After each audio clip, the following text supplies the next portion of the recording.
just a minute. I'll call you later. Hey, huwi yawa. Nasema nyako ni miela ngoni yawa. Kawane. Ejo mano.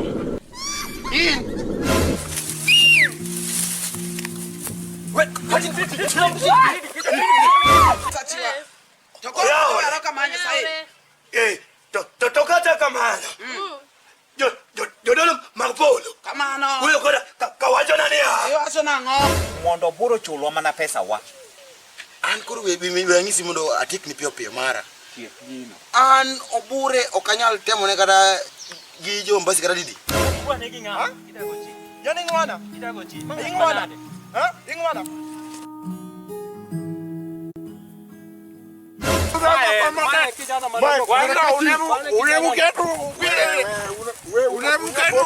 Unakunywa pombe in my village. Chief nini kanyare chon. Lakini bila chon ni mkumara. Hivi ndo napima nyama.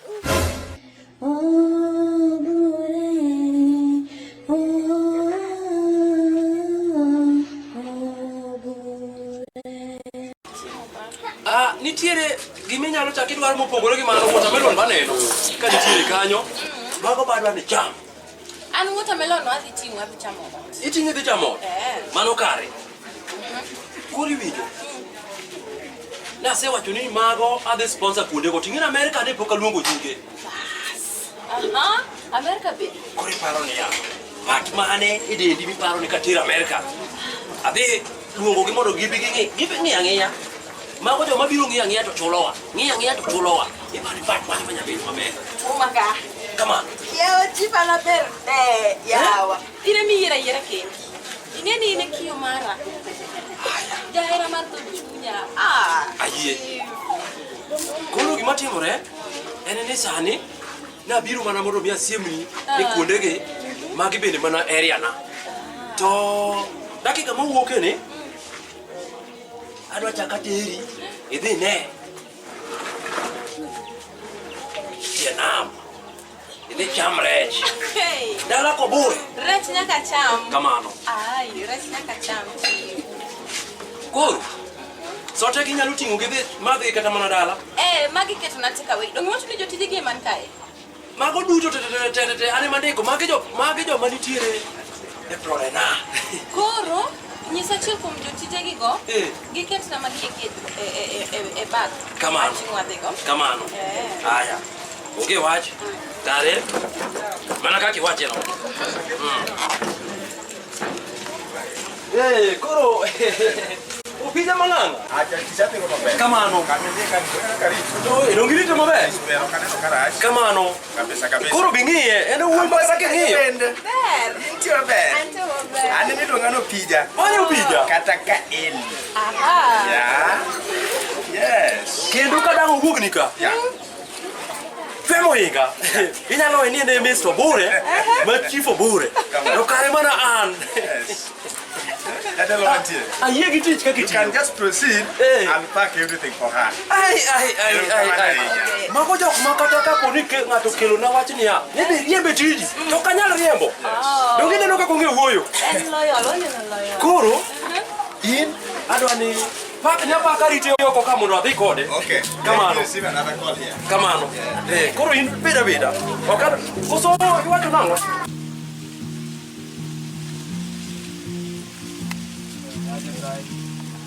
Boss.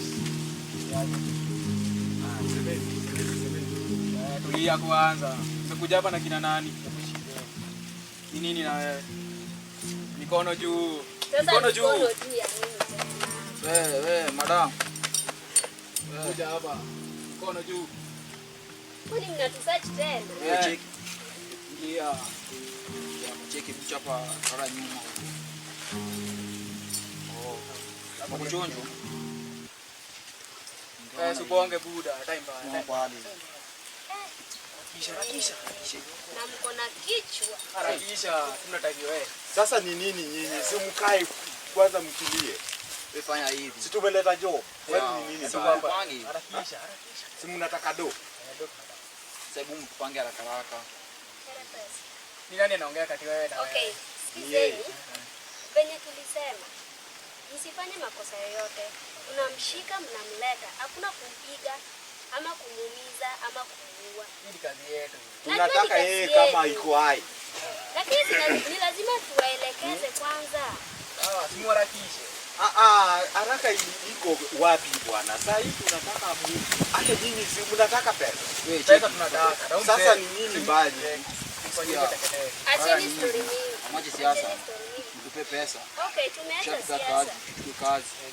Tuwalete si nyinyi mnamtaka tu peke yake. Kitapio kiroma hapa hivi 5,000. Baya yenu, amsikiagi maneno. Mnaongea sana. Kama hatusikii maneno, si utoke hapo uende zako basi Siwezi toka na nimeleta kazi. Unaye kile hapo, unaye kitu. Utaingiza kwa mdomo yako. Msiue hii. Msiue. Ongea. Msiue hii. Ongea nyamazi. Si mnajua hii ni mtu ameleta nini pesa bwana. Sasa ukiua hii utapata pesa wapi? Tuonyeshe bajau tuone hapa. Sasa sikizeni. Sasa venye tulielewana. Unataka pesa ngapi ya kuanza kazi? Si 5,000. 5,000. Lakini najua tukiwapatia hiyo 5,000 hakuna kufanya makosa yoyote. Hakuna makosa, hii kazi yetu. Sawa, tutawapatia hiyo 5,000. Ndio iko mingi. Buda wendo. Ichaki kidogo. Achaka kidogo. Natodoa mo. Hodi hapa. Karibu.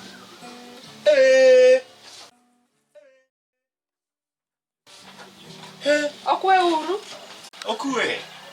Wande orwa gi migao mar thieth. Koro wawuotho e dhoudi ka dhoudi to wapuonjo bende nibe. Okay. Mokwongo, an iluonga ni Dr. Sandra. Odo kaka nyalo fulore. Mimi naitwa Daktari William. Okay. Nakumbuka tulikuwa hapa kipindi kilichopita. Kwa hivyo leo tumekuja hapa kuangalia jinsi mnavyoendelea. Mlikuwa humu. Kipindi miezi mitatu hivi iliyopita. Kwa hivyo leo tumekuja hapa kuangalia jinsi mnavyoendelea. Lakini tulikukosa wewe. Buda wendo. Winjo ka dakteche boselimo ka ng'at malong'o. Yonge bahati. Joge chako duogo ka. Bana joge. Binge joge. Ng'ije leo ni mokwongo ma joge orwako. Lawa girwako do aneno kondik Ministry of Health. Mera magi jo bucha. Magi jo yang dok. Ere kaka koro gichak giduoge. Bana bingi ba wacho ni jogi nyalo bedo con man and con lady ma orwako lep dakteche mano majiegwe. joge tinde jomecho. Goloko. Magi goloko. Kendo magi jok madhi chako kedo godo ka bedo chi. Kiki yie kata mondo bede kombi. Ere kad manyiso ni daktari. Si unataka kazi safi ama unataka kazi chafu? Tijino Kenya. Fanya hivi. Unaona kuna kitu, ingiza kwa mfuko yako. Hakuna kubeba mtu pala hapa. Umesikia? Hakuna kubeba mtu Wewe pala. usiniongeleshe hivyo. Cheki, fanya hivi. Yeah. Sikia, ona fanya hivi. Tupe dawa, unasikia? Kwanza ni mbaya, unasikia? Fanya hivi. Ndio dawa. Na mtaleta hiyo mtu hapa. Hiyo si issue. Unaona huyo mtu? Unatupia tu siku 2. Kama ni nyingi. Kwanza hii mtu iko na kelele sana. Cheki buda. Unaona hiki kitu? Unaona hiki kitu kweli? Taingiza kwa mfuko wako, unatoa mfuko wako yote. Sasa ukiingiza sasa saa hii na utapata pesa wapi? Na hii ndio kazi yako. Unajua mnaharibu time. Jamii. Nimeshatoa hiyo keroma hapa teketeke muendezeni mtembeze kiatu kama mtaki mtoke muende. Si eti hatutaki. Nyinyi mnaleta story nyingi. Haya, cheki, fanyeni hivi. Hebu mtupe picha ya yule mzee. Fanye hivi. Ujue, unajua kwanza tujue hata mzee ndio kutafuta. Na nadhani hiyo picha tulisoma kwa simu ama. Hiyo picha iko hiyo. Hapo hii simu. Kwa hii simu, haina shida Si basi. uangalie hiyo picha kwanza. Sasa yule mzee tu alibeba ile siku ama Msio bure. Cheki, Iko na pesa yetu mangeni. na vile mzee anatobeba bango gani? Ni huyo. cheki mzee. Si ni huyu? Huyu mtu. Sasa fanyeni hivi. Ushapata picha yake. Sasa nyinyi mfanye hivi. Kipindi hiyo do, ushatupatia. Nyinyi mcheze chini. Okay. Tuwapea, Sasa tuwavutia waya. Mkamie mzee. do. Tena ni vita hapa. Mazee tulia tu. Si tumeleta kazi. Pesa iko. Sasa hiyo mtu enda mchukue yeye, mlete hapa. Sasa hiyo pesa ni kidogo. Tunaanza nayo kazi. Si kidogo. Si muende alafu mulete hii mtu hapa. Ni mkileta tu na hii. Mimi natoa. Jogi bendi rukuwa. Tulia. Ogidwa ni wa chiki. Tulia. Tulia. Asetulia. Ona Nenda kushika huyu mzee. na mkijaribu tu kutubeba ufala. Hapana. Hakuna kupiga Tutakuona picha. bro. Nadhani tumemaliza. Sasa mfanye hivi. Hakuna kupiga. Mfanye hivyo. Tuonane. Cheki bro. Chana wajikati. Sasa tunadunga tu. Lakini mfanye kazi fresh. Umesikia? Sasa Muende mkiendanga hivyo. ni saa ngapi? Enda. Ni saa ngapi mtaleta hiyo mtu? Usijali tutakata hiyo Kama mambo yako. mkicheza hata nyinyi.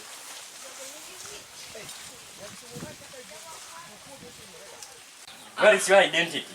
Ndugu, wanoorwa nyalo kata ka leni mwar wako owuok kuom sirikal.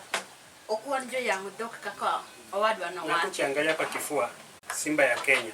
Ne, Ha? bwana.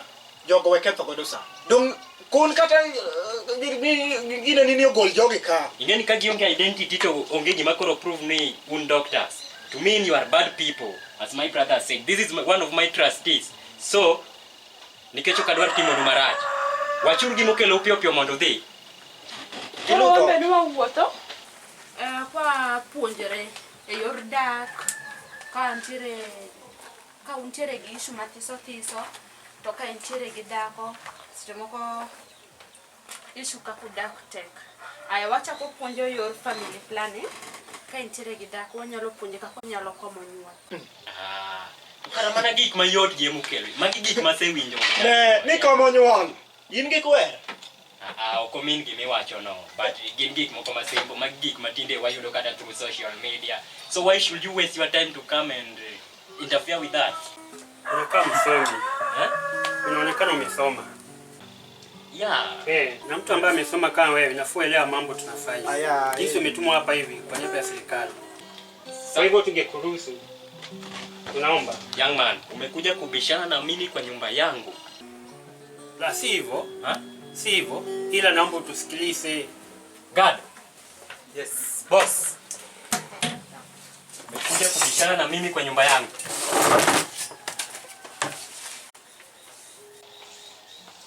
Unatakaje? Tumeomba tuongeleshe mkikubali. Manake sisi pia ni serikali. Tujue hali yenu. Tupo katika kipindi ambacho kuna ugonjwa. Jatelo. We jogo piyo. Kako sewacho. Timuru kako sewacho no mapiyo piyo. To nikech this is one of my trustees, gimo wacho kanyal ka. Konyal. This is one of my very very trustees. Eh. Get them out. Wewe utaki upimwe. Drive them out of the gate. Ne diura dia I want kwa. to see you. Bullshit. Bwana we bedo ka. In gi pati kabisa. Awe bedo ka jogo. Mago jok mane uji. Gi udi ni gibiro godiochieng. To wa magi jok ma sorora idala ni kaka chalo. Wa gibiro to miwacho no chal gadie. Bana diere. Nikech kata ndalo makor kana donjo Nairobi, makor kana dhi university. Eh? Jok moko no biro na kamagi ni daktari.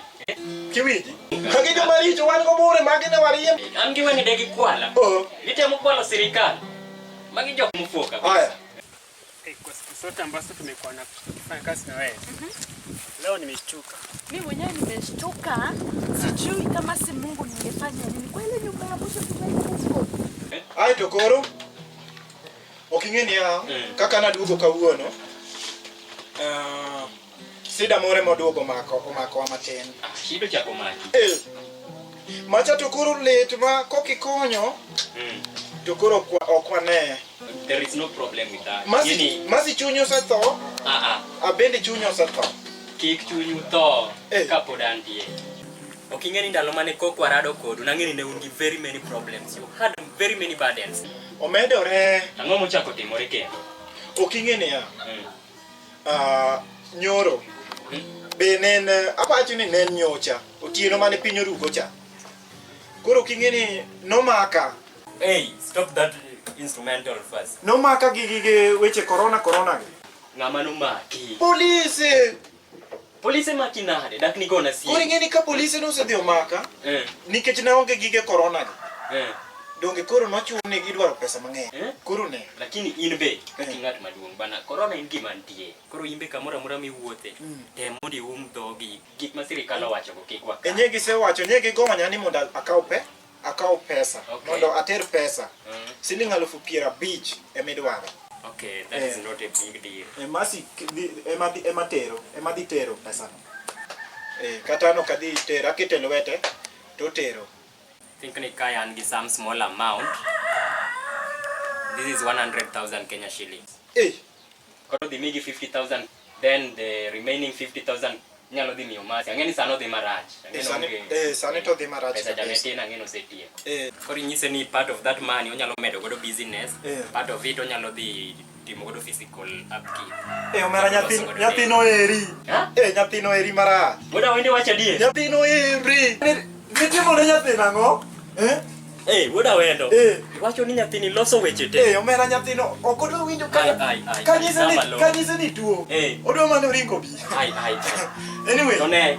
Koro dhi pang kode. Adhi pango kode. Kasti igona simu. Namba nadong nise ka. Igona simu chieng' mobire mondo abia surprise. Agoero kamano kikomo matin. Ine kende.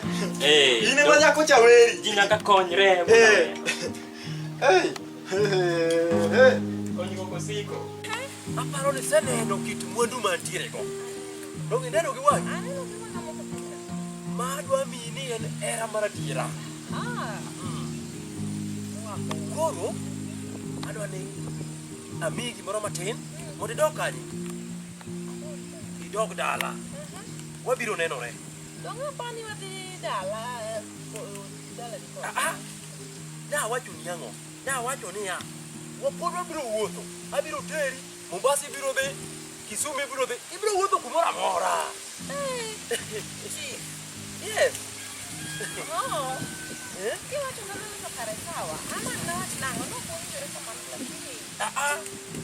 Chunya to pesa kata dok. Ibe disappointed. Iwinjo. Gima dwaro en ni sani ami mana ma inyalo dhigo to bende ritori godo be matin. Kaito adhi dala. To kabro duogo. Tago ni. Sawa. Doge kamano. Koro.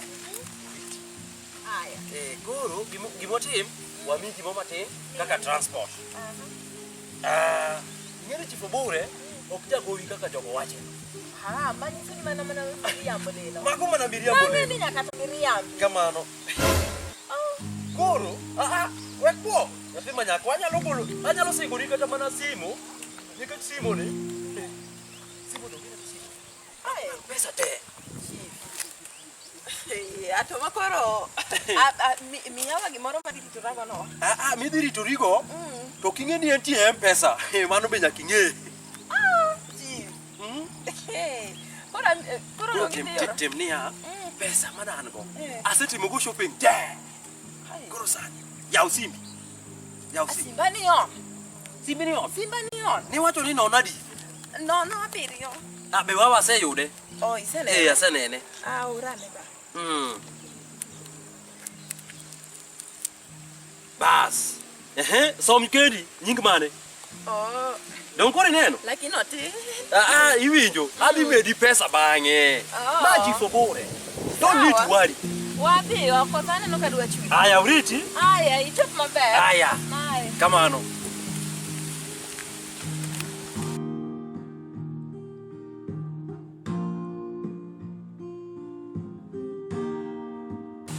Mano Chief Obure osetieko weche kanyo.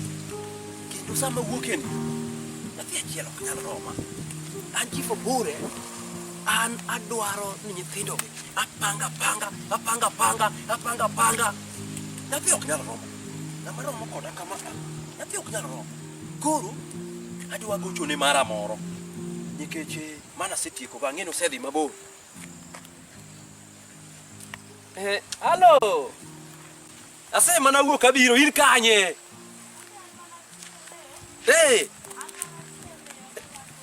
Aya.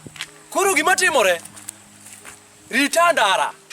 Rita yo madhe but dala, madhe yo dala na cha. Abira kanyo. Sani. Winjo nang'o?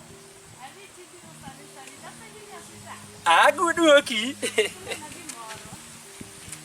Iwinjo. An gi M-Pesa, pesa ni M-Pesa. Yaye, gik minyalo mi ng'eny. Dong ing'e gik manyalo mi. Asechopo, koro gimitim. Ase mana wuok. Rita kanyo. Aya.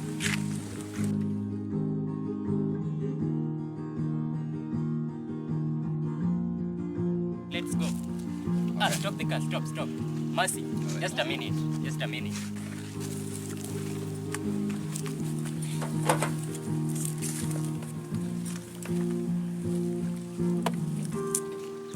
It's good no chakwa rado kendo.